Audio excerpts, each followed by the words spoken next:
Alright, what's up everybody? Welcome to Friday Night Frights. We are pre-recording this a day early, and I'm in the hospital here with Taunia Derenberger over at CAMDEN Hospital in Parkersburg, West Virginia. And Tania's got a story as to why she's here, and also I've got a story as to why I'm here. Some of you guys know I was in St. Petersburg, Florida for a year, and then I had the evil stuff that my roommate, one of my two best friends of 17 years, Tommy May, did to me. Basically kind of kicked us out when he didn't really have the power to. It is what it is. But now we're here in Parkersburg, West Virginia, and I'm glad to be here. I've lived here in 2015 and 2016 and with my friend Shane Eaton, and we are starting, as you know, Friday Night Frights. This is the show that you're watching right now. We do have two other shows. We the People is a politics-based show, kind of current events, really, and then we have Health Hacks as well. That features my running channel as well. But on the Friday Night Fright side, we try to do a show most Friday nights, and then we'll release it then, about the paranormal, anything scary. I just walked through the old marble factory here in Parkersburg, the Vitro Agate Marble Factory that's now dilapidated and abandoned. I'm going to release that as well for you guys today, so you can watch that. That's about a 15-minute video, but we're going to go ahead and move on to the reason we're here. And Taunia, it might be kind of hard to hear her, but we'll try to do word captions for you so you can follow along with her story of why she's here and everything that happened regarding the Indrid Cold case that we talked about on our first show, that Tommy May wiped off my channel. Somehow he had my Google password and deleted all my old YouTube videos. So basically we're redoing that first video, and I will let you hear it from Taunia. So she's going to go ahead and talk now. Hi, thanks Dave. Thanks for having me. You're welcome. This is going to be great. I've got a few things that I want to talk about today. One's why I'm here with the Indrid Cold case.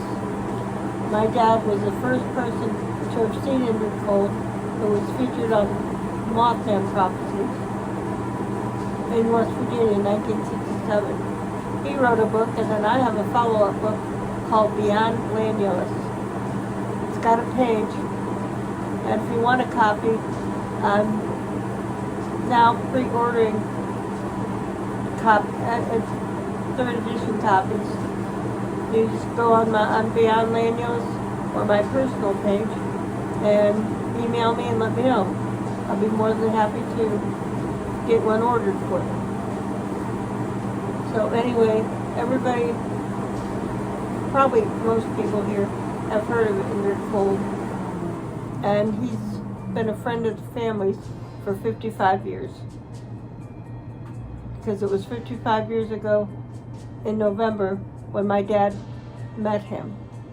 He stopped my dad on the highway, and then he kept coming to our house out in Mineral Wells and kept coming to visit us wherever we were. So, Jace, do you have any questions for me about it? Well, I think you've mentioned in the past that Indrid has visited you a couple times in the last several years. Do you want to kind of talk to people about that?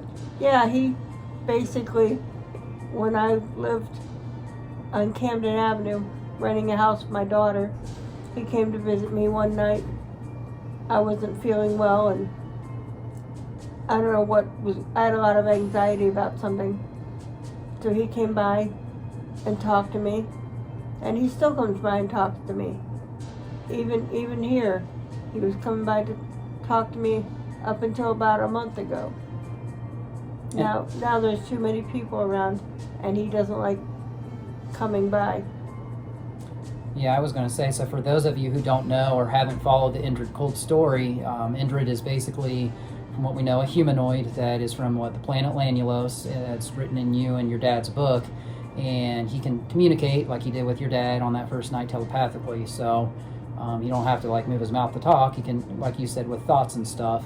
And then I was talking with one of my friends that I work with. She really follows this case because she's read the books and stuff. And she said, yeah, humans have the ability to communicate telepathically. We just aren't willing or able to do it. And I think one of my theories is the fluoride in the drinking water kind of calcifies your pineal gland. So it kind of shuts that ability down. So we got to get away from some of that stuff. But to get back to your story, go ahead and kind of talk to people. You said your book was available on the Beyond Lanulos Facebook page and your personal Facebook page? Yes, it's also available on Amazon. But if you buy it on Amazon, I don't make any money from it. My publisher does. So please order it directly from me, and it'll come autographed. Okay, and I will help you guys if you want to order it directly from her. Her Facebook page is Taunia Derenberger, right? Yeah. Yeah, Derenberger. Okay, so if you can find her, look her up, or just send her a message on Facebook. That's probably the best way to get a hold of her if you're interested in reading the story about Indrid Cold, because it's nice to help her out. I mean, you can see the situation she's in. So do you want to kind of talk about what happened to you to get you here right now? Yeah, I became septic. I was here about 4 or 5 months ago and got some bed sores on my bottom, and they became infected, so I got sepsis. So I've been here now for a month and a half, and I'm going to be here for a while. I'm going to be here for Christmas, but that's okay. I've got people who will come by and see me, and I've gotten a few cards, but I don't have a home anymore. My aide let some people live in my house while I was gone, and they are, I don't know, I've heard different stories. They left the door open, and some homeless people went in and totally trashed my house, trashed everything I had, all my clothes, so I basically have nothing. So I'm starting from scratch. And one of the things that they stole was your power chair, right? How long have you had that for? Yeah, I had my power chair for 1.5 years, and so the insurance won't pay for another one. So I've got to get some money up to get another power chair. But they also stole all my jewelry and and trashed all my clothes. And my dog is living with a friend of my aide's, and I haven't seen him in almost 2 months. Okay, so we're going to relaunch a campaign for Taunia. GodSpeed Ministries is to try to see if maybe there's just a little bit of money out there that people can maybe, it's the Christmas season, maybe just $5, $10, $20, whatever you got, and maybe you can help her. We are trying, my friend Shane and I are trying to help her with putting in for like this programs that'll help her with like, federal aid and stuff. My friend Shane's really good at that. I'm not so good at that stuff, but we're trying to help any way we can, and we're going to make sure that she gets a home, whether that's with us. We just moved, actually. My friend and I, we got a new apartment, so I actually was homeless and I haven't been chronicling my story like I wanted to, but ever since October 1st, when my roommate, Tommy May, did his evil stuff, after he turned to alcohol, basically we've been homeless ever since October 1st, so jumping from place to place and going in a hotel or a campground. Dick's Sporting Goods in St. Petersburg, Florida, I'd like to give them a shout because they gave me and my friend a tent and 2 sleeping bags for free. And there have been some really nice things that people have done. We've gotten a bicycle for free, so during our bout with homelessness, and that's why we want to help people with homelessness and drug addiction and stuff like that to get off the streets and reintegrate into society, is because, I've never been on drugs. My friend Shane has. He's going to be a drug addiction counselor, but he can relate to people who are on drugs. But here in Parkersburg, West Virginia, it's almost like ground zero, and I know it's bad everywhere, but when he goes to the clinic to get dosed for methadone, which is the legal form of heroin now that he's off that, and he's doing really good. I'm very proud of him. There's so many people in this clinic that have been going there for years, and it's just like, it's sad to see all the drug addiction in this town. But like I said, I lived here in 2015 and 16, and now I'm back in 2022 and 23. In that 6 to 7 year absence from this city, there have been some success stories. Like I won't mention names, but in my department at my second job where I work, there are 3 people who have overcome drug addiction. 2 of the people work in my own department. So, and one of the guys said he was on fentanyl. He was going to take fentanyl, and the cop showed up right before he was going to take 16 milligrams. So he said that was an act of God. It saved his life, and he has come full circle, and it's amazing news to see these people do what they have done. So there's that, and like with Tanya's situation, we just want to try to help as much as we can. And she's been an active part of what we do on the Night Fright side because of her story with her dad and Indrid Cold. So to conclude, I think I've talked about it in a couple shows. I know I saw a ship in Germany in July of 2020 with a couple of my Army friends, and you said you were convinced that that was one of Indrid's ships. And Yes, and the reason you said that was, why did you say it? because he told me it was. Okay, and I remember back then I was set to go to the field in August 1st. We ended up going August 2nd, but it was for a full month, of the entire month of August. Well, I had watched the Hellier series. If you guys want to check it out, you'll learn more about Indrid Cold, but that's on YouTube. But I don't like the way that Hellier team did. They talked about Indrid. They made him seem more like a government psyop, and that's not what he is. He's afraid of the government. He hides from the government because the government's bad. And you've said that he kind of hides like in the Appalachian Hills or something? Yeah, in the Appalachian Mountains and wherever he can get a lot of cover because he doesn't want to be found, but he still wants to be close to where he can watch me because he always told my dad that he would never let anything physically hurt me as far as, being raped, murdered, things like that. So he's kind of like a watcher or a protector over you and your loved ones or whatever. But, Right. And I believe it. When I saw my sighting, it was fantastic because I was asking. I was like, okay. If you're real, you can visit me anytime. And then we were just walking right in the Army gate one of Grafenvor. It's the Army post in Germany, one of them. And right before we went in there, I looked in this narrow alley between two tall buildings, and I looked up and I saw that silver disc just sitting in the sky, and I'm like, I told my friends who were up ahead of me, they were younger girls. One of them had never seen a firefly. She saw a firefly. She was from California. It was the first time she ever saw that, and that was her exciting moment of the night. And she looks at this silver disc sitting in the sky with the lights flashing right around the middle of it, and she acts like it's no big deal. My other friend, Elizabeth Lawton, she's down in Florida right now, in Gainesville.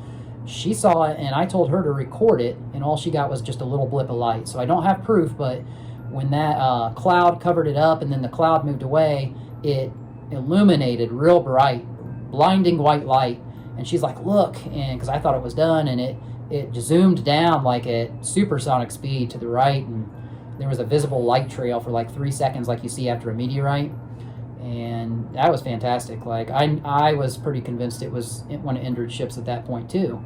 So, Well, as far as my being here, I can't go home because not only did they trash my house, but my aide failed to turn in my papers to redo my Social Security or pay the mortgage.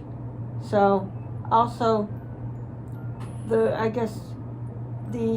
guy I was buying the house from moved in right away and cleaned up the house and has already sold it. And he never gave me any kind of notice, so I gotta fight that. yeah, which sounds like it's a little bit on the illegal side because one, you didn't get a notice, and two, you had invested a good amount of money into the place. So, yeah, there's people will take advantage, and I had that situation with my friend Tommy, and you're having that situation here, and it's a fact of life. People will do you dirty, if you're good-natured sometimes, and it's just what it is. It's not the end of the world, but we can overcome it. Yeah, because I was actually bringing in people who were homeless when it was cold out and helping them and helping some people overcome drug addiction as well. So it's not like my house was just sitting empty. I mean, I had people that I approved of, that I checked out, come in, and I was there and I helped them. Now, are these the same people that you think trashed the house, or are they different people? No, they're different people. Okay, because that's one thing we do. We really have a heart for homelessness and drug addiction, and it's rampant in this city, in Parkersburg, West Virginia, and,